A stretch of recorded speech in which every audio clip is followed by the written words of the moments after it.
It's been a long day without you, my friend, and I'll tell you all about it when I see you again. We've come a long way from where we began. Oh, I'll tell you all about it when I see you again. When I see you again. Way too soon. And yeah, Mamba, we always remember what you did on the court. We'll also always remember what you did off the court. We'll always remember and value the contribution that you made, not just to basketball, but the contribution you made to sport. Mariah, I don't like saying this, but I can say it with confidence. Where Kobe Bryant is concerned, gone too soon. Definitely gone too soon. And we have to also pay respect to his little daughter, Gigi, that also passed with him. You know, today we sit on this set, George, and it seems as if it was just yesterday when the news broke. I remember us being extremely frantic, you know, checking, because it was news that we really didn't feel like we would be talking about on that particular day. Very, very unfortunate, but it's really true that his legacy continues to live on, because even after passing, we mention him in our NBA discussions. We talk about his records, you know, just his mentality, the way that he will always influence young NBA players. Today, actually, when we shot, in case you missed it and we were going out, one of our camera women, she tossed the a piece of paper into the bin, and then our producer Danielle was telling her, you have to say Kobe when you do that. You know, so it just tells you that it will always live on. Yeah. All right, the NBA continued with 10 games on Wednesday night. These are the results. Magic beating the Pacers, 76ers taking care of the Nets.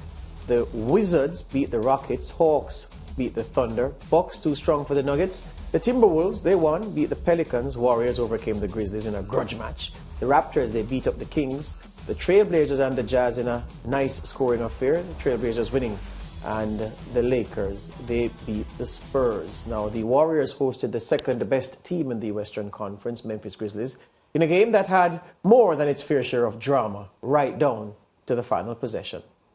It's a resumption of one of the great budding rivalries in the NBA. Steph Curry and the champs taking on Ja Morant and the Memphis Grizzlies. And it's the Warriors turning it over early on. Jordan Poole dishes it right over to Ja Morant. That doesn't help him at all. Ja Morant goes and gets the layup. Then Ja Morant with just a terrific, wonderful, hanging shot as he gets past Steph Curry and then goes up and then around and then under Kevon Looney, and somehow that shot falls down. Memphis by one at the half. In the second half, Steph Curry, Klay Thompson, three-point splash brothers classic right there.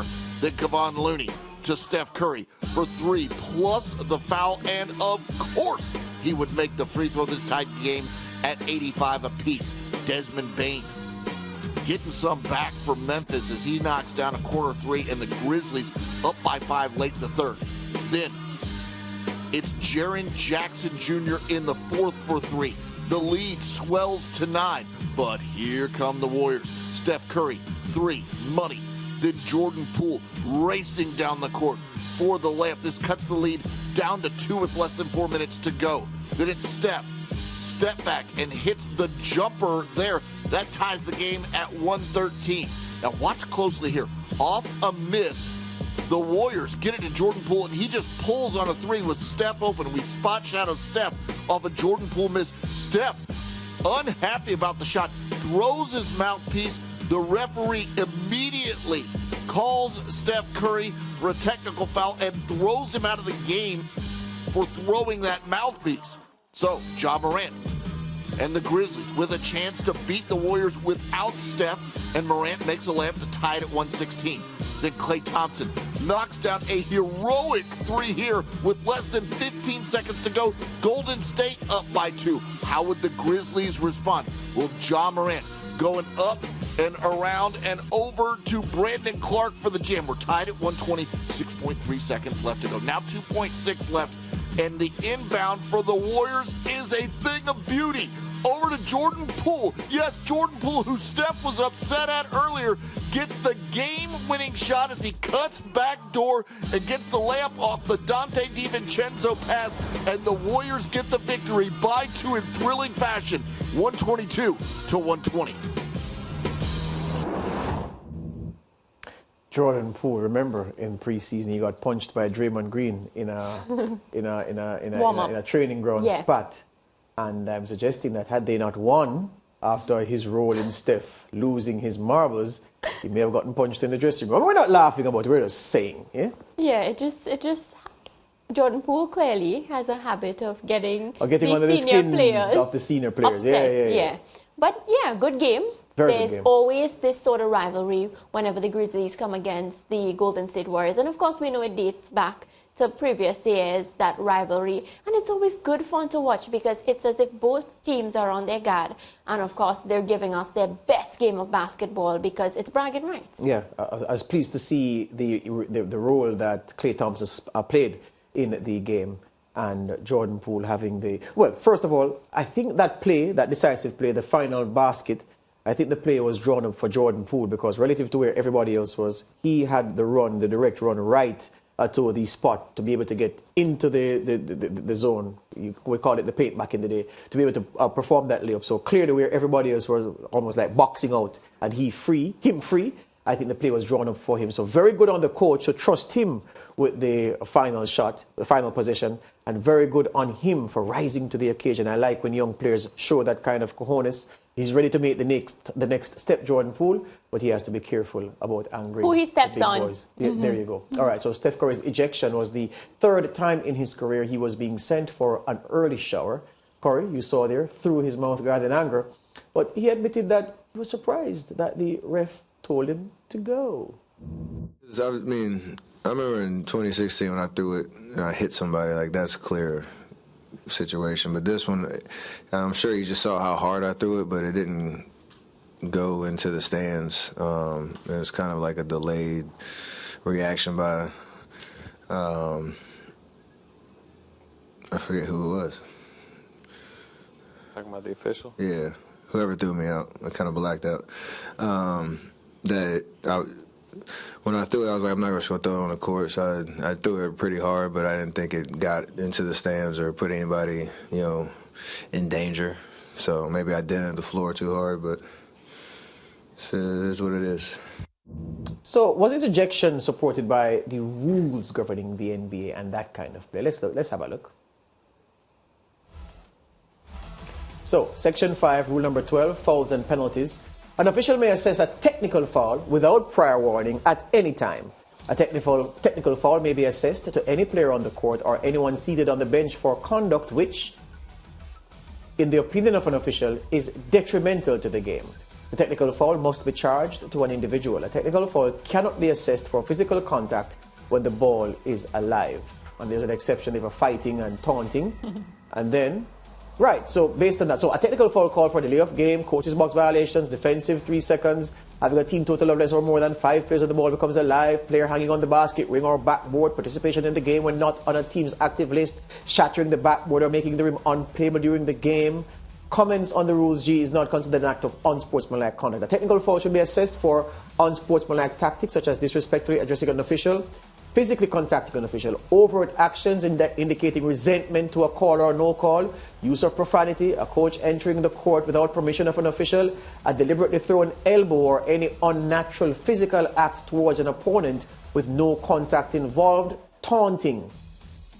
So, my goodness me, I've read all of that and I haven't seen which rule activates Steph Curry's ejection from the game. George, I think it has a lot to do based on Steph Curry's history. Remember, he spoke about 2016 when he threw the mouth guard and, of course, it hit a fan, right? So the referees, knowing that Steph Curry, whenever he gets upset, he throws it. Although it didn't hit somebody, what if it did? So, they're just saying... Yeah, but what if it did? Unless it hits you in your eye, there's no injury from a mouth guard being thrown. Yeah, but you can't just be pelting around your mouth. That is true. But look, I thought it was a harsh call. Especially at the time, too. And the score was close. Yeah, I remember, though, when I saw it, we're going to see it in slow motion.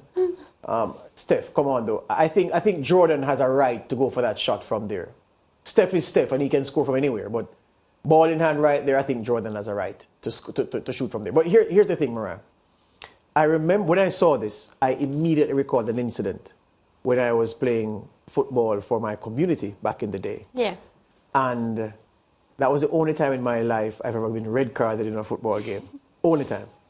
And it was a Sunday afternoon. I remember it like it was yesterday.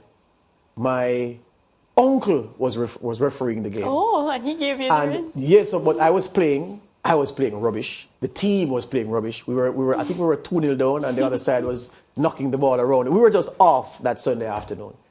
And my friends in the community, they are the worst supporters in the world. They get ready, they put their good clothes on to come to the game to heckle you. They're your supporters, but they're heckling you. And they were giving it to us, Mariah. They were giving it to us. They were heckling left. Me especially, I was a captain. Every time I touched it, and I was fed up. So there was a particular play, I was going to take a throw-in. And somebody said something to me, one of my friends, on the sidelines. And I just lost it. Your friends? Yes. And I said to him, go. You know what Jamaicans love to say to Jamaicans. I said that. I know it too well. I said that. And I ran off to take up the ball. And to my surprise, my shock, my uncle, who should be taking it up for me, the man said, what did you just say? Red card. And I walked off in shame. So I say that is similar because it is a petulant act. It's not injurious to anybody on the field. So it wasn't aggressive to an opponent or a teammate. It was somebody on the sidelines who was heckling me, but I shouldn't have reacted in that way. Steph shouldn't have thrown the mouthpiece. He shouldn't have. You know what I wanted to ask you too? What about Steph showing up Jordan Poole, which is his younger teammate? Because by doing that, of course, he basically said, Jordan Poole, listen, you need to know your role. Yeah. And when I ask for the ball, you give the ball to me. So let me ask you a question. All right. Think of this SportsMax team with everybody that we have in it. And something like that happening. Could you not see me doing the same thing? And would it be that I was putting the teammate down? No, but you know how I am. And if I'm in the zone and everything, zone, pun intended. If I'm in the zone and everything else and I say, yeah, Bryant, give me, Ricardo, Ligier, Lance, Mariah, whatever. Your children, yeah? Give me. Yeah. I mean, give me, let me. And yeah, but again, I'm not agreeing with Steph. But isn't that selfish of Steph? Because what he did, I'm not speaking about you saying give me whatever on his own. In this case, it's a team sport, right? What if whatever Steph had done had costed them last night's game? And remember, Golden State Warriors ain't doing very, very hot this season. That's a nuclear point right there. But if Steph had thought about what he did before doing it, he wouldn't have done it. So there's no use in applying reason to what he did because it was it a heretic decision? Maybe. But it was a moment of petulance that he did what he did. He ought not to have done it, but that's why petulance will be with humankind as long as humans are on the face of this earth. We're going to act petulantly, as I did on that Sunday afternoon. And I was red carded. Steph got ejected. Well, I'm happy you never got one again, which means you learned your lesson. I did. I hope Steph learns his. I did. All right, let's take a quick break and we'll be right back with you.